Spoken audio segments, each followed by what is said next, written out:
महानायिकेने आपलं योगदान दिलं, त्या सर्वांच्या विचारांना आम्ही नतमस्तक होते।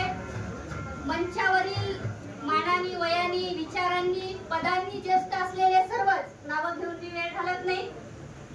आज जो मातोश्री लक्ष्मीबाई ठाकूर बहुउद्देशीय सेवाभावी संस्था व मायडी बहुउद्देशीय सेवाभावी संस्था महाराष्ट्र राज्य प्रेरणादीप राज्यस्तरीय पुरस्कार, खरं तर या नावातच इतकं सगळं आहे की मी वेगळं काही बोलण्याची गरजच नाही। दीप आणि प्रेरणा याचं फार जवळचं नातं आहे। आज या पूर परिस्थितीमध्ये जे नैसर्गिक म्हणता येत नाही, माझ्या मते दादांनी सांगितलं की हे स्टेज हे बोलण्याचं नाहीये, परंतु आमच्यासारख्या सामाजिक कार्यकर्त्याच्या तोंडून सहज निघून जातं की हे मानव निर्मित आहे, नैसर्गिक नाहीये।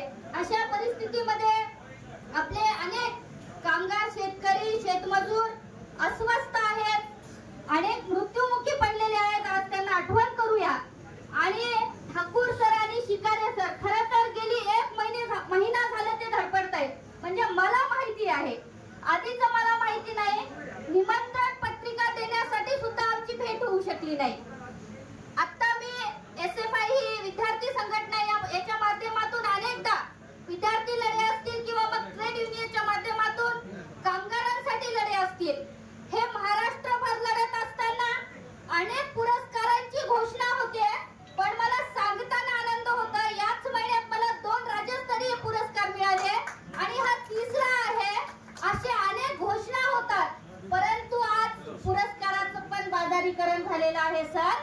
पण या ठिकाणी मी खरंच तुमचे आभार व्यक्त करतोय की व्हॉट्सअपच्या माध्यमातून आपण निमंत्रण पत्रिका पाठवली आणि या ठिकाणी कशाची अपेक्षा ठेवली नाही, ती अपेक्षा आपल्या कुणाकडूनही नसावी, हे आपला विशेष आहे।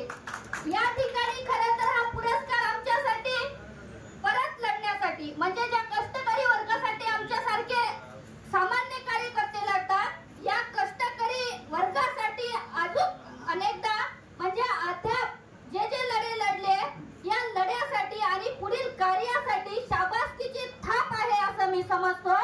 आणि हा जो पुरस्कार आहे या नैसर्गिक आपत्तीमध्ये शेतकरी असतील, कामगार असतील, शेतमजूर असतील यांचा सहभाग आहे। हा माझा एकटीचा पुरस्कार नसून महाराष्ट्रातल्या कामगार वर्गाचा पुरस्कार आहे आणि ते आपल्या हातून मिळाला हे माझ्यासाठी आज विशेष आनंद आहे।